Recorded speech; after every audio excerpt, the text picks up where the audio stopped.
Hi, Devin. When it comes to the Kansas City Chiefs, the 12-1 Chiefs coming to town, you guys are coming off a difficult loss here. Dropped to 3-1, officially eliminated. How, as a group, do you guys get yourself into the mindset that you need to be to beat the defending Super Bowl champions?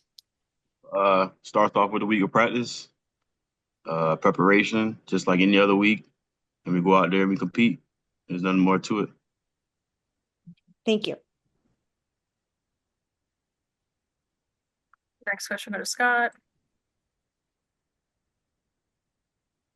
Hey, Devin, I was curious, how hard has it been without having JOK for the last however long it's been, 5 or 6 weeks, just as a defense and in your position group? Yeah, anytime a piece drops out like that, everybody has to step up, in each position group, and we got to find a way to win. And he can't be replaced, but like I said, we got to play together and just up our play, find And when ways you to look, win. I'm sorry, when you look at yesterday's game, like defensively, it felt like you were in control for a lot of it, and then they kind of made a couple spurts. What did you see, and did you really think that Warren gave them a spark there I think it was the second quarter? Yeah, I think he had like two good runs. I think over like eight. It flipped the field position, and after that, it was kind of hard to get field position back. Thanks. Next we go to Tom. Thanks, Jordan. Hey, Devin, we've seen teams in the past that are having a tough year like this, and the locker room splinters, and it feels like you guys still have a good vibe and everybody's still kind of rowing in the same direction. Do you feel like everybody's still connected here as we head down the stretch? Yeah, we got 4 games left. I mean, of course, we all know our situation. We all know what's going on. So I mean, it's all about just going out there competing. I mean, we all get a chance this year to be NFL players, and with this business, everything changes after the year. So everything's in front of us, and we just got to go out there and just keep competing. Next question will go to Dan. Hey, Devin, along those lines, I mean, as one of those guys who's sort of had to fight for his NFL career a little bit after that injury, how important are these last 4 games for you? Yeah, I mean, they're the same as any other game. It's opportunity to go out there and play. You never know, when it's your last in this league, and you never know what could happen after this year or years to come. So, any chance you get to go out there and compete, man, it's a blessing to go do it. All right, thank you. Next question from Spencer. Hey Devin, obviously you started your career in Pittsburgh, as everybody knows. Just what was it like? Because I know when you were in Seattle, you played Pittsburgh, but it was in Seattle. What was it like for you, walking back into the building at the stadium there and kind of experiencing that again where you started your career? Yeah, it was super familiar. Just being there for 4 years. I kind of know the stadium inside out. A lot of people that work at the facility at the stadium. So I mean, it was like a homecoming. Was there any like extra emotions or anything for you when you were out there playing, or not really? Nah, just another football game. Thanks, Devin. All right, Mary Kay, do you have one more? Okay. All right, last call for questions for Devin. All right, thanks, Devin. Appreciate it. All right, thank you. Hey Wyatt, just how do you think, or how was it playing next to Jack and just kind of seeing the job he did on TJ and doing that in 2 out of the last 3 weeks too? Yeah, no, I think that Jack is a great player, great teammate. It takes a lot of people to block TJ Watt. But that even being said, Jack's pad level, Jack's hands, his technique and fundamentals ultimately worked. And whenever you get to chip him and stuff like that, kind of keep him off his pass rush, they still had a couple schematic things that they did to kind of keep us away from chipping him too much. But just kind of trying to keep him off his rush plan. What about just bigger picture with him and the fact he's, been so strong and consistent for you guys this year after coming back from that knee injury and you guys obviously seeing how hard he worked to even do that? Yeah, no, he's a resilient player. Like I said, not only is he a good player, but he's also a great teammate. Even when he was, going through all that, he was still coaching the guys, still always in the meetings, always talking, always communicating what's going on. He was never, out of it or took himself out or anything like that mentally. So, he's just, he's a great player. Next, we go to Mary Kay.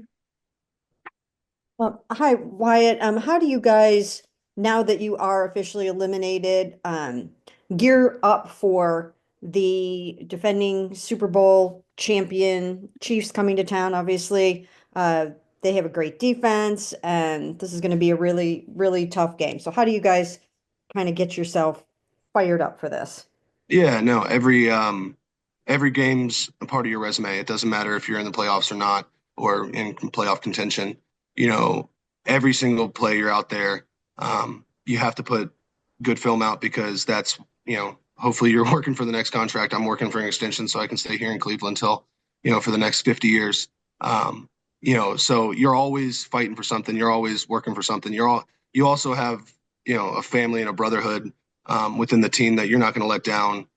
Doesn't matter if you're in playoff contention or not. You're going to, do the best you can to play at a high level and protect your brothers. Thank you. So go to Tony.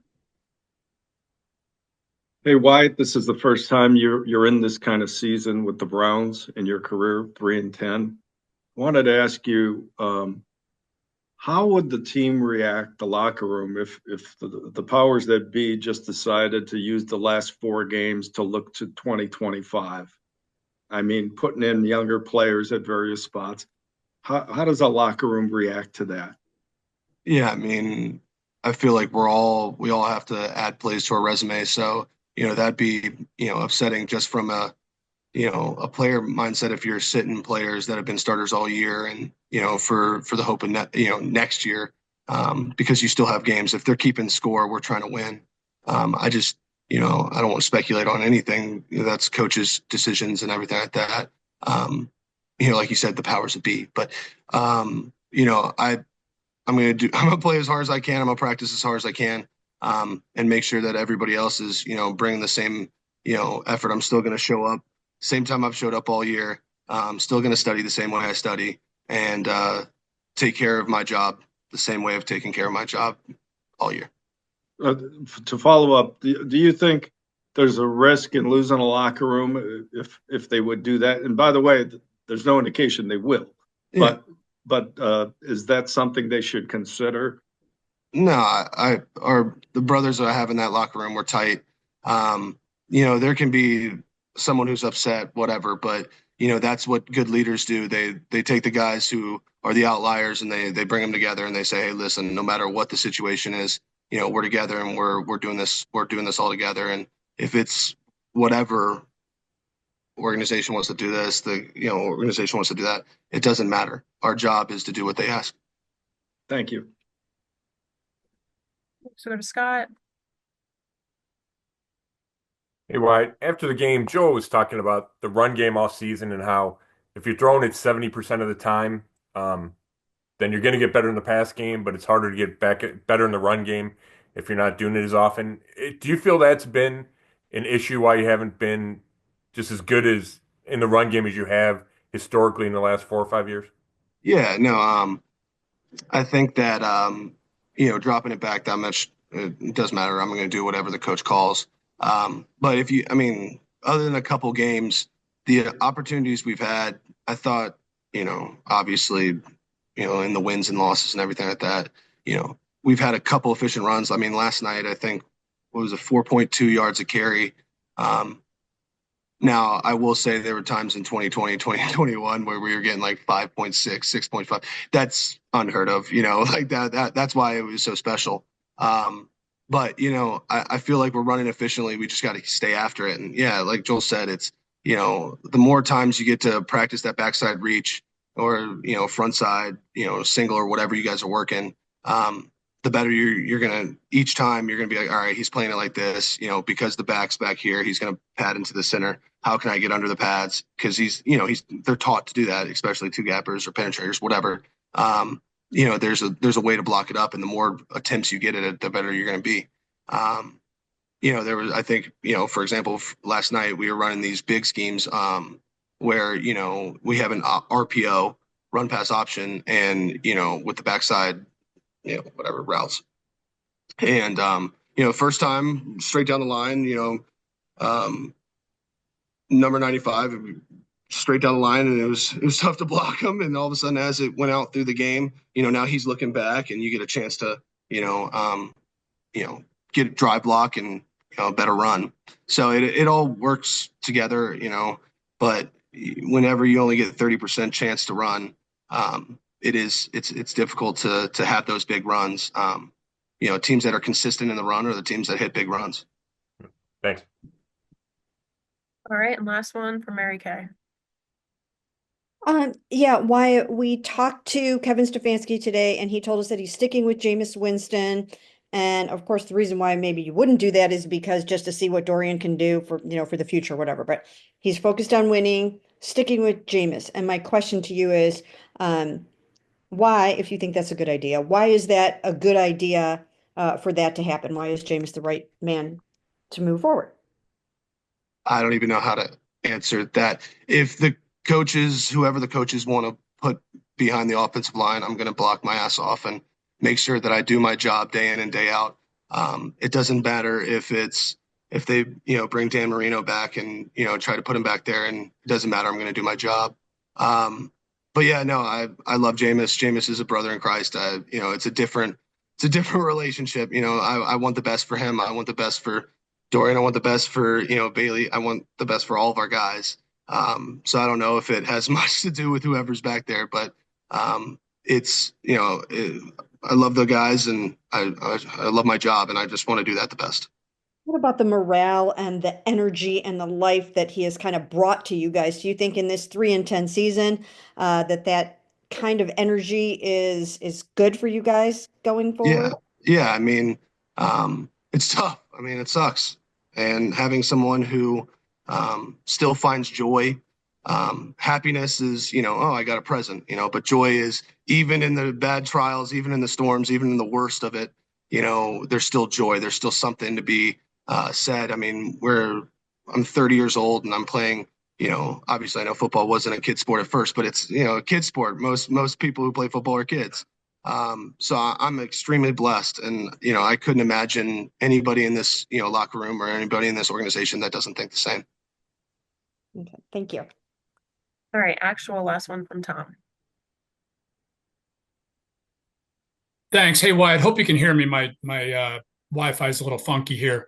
Hey, I saw that Mrs. Teller after the game said she had a rough time in Pittsburgh. She survived that okay? Yeah, no. Yeah, they were being rough, but I will say, they can say whatever they want. They can, as long as they don't put their hands on a woman or, crazy expose themselves or, spit on my wife, you can say whatever you want. You got to understand, when you're in a hostile environment like that, what you're going to get. This rivalry goes back way too long to be like, oh, you're just the white. It doesn't matter. I hate you. Right. And, I pray that our fans are a little better, but I know that dog pound can get a little rowdy. So, I'm not naive to the fact that this rivalry goes so far back that, you got to understand that it's hostile out there. I know Carly can handle it herself, but do you worry about her sometimes, depending on where you guys are playing? No, I mean, like, for example, I remember we went to the playoffs and the Kansas City fans, my wife, like, literally left that game being like, those are the best fans in the world. They were so kind. They showed me where everything was, even though the game was tight, they didn't talk, it was just, it doesn't matter. Wherever she's at, I pray for her protection, but that's even if she's at the house. Thanks, man. Thanks, Wyatt. Appreciate you. Appreciate you guys.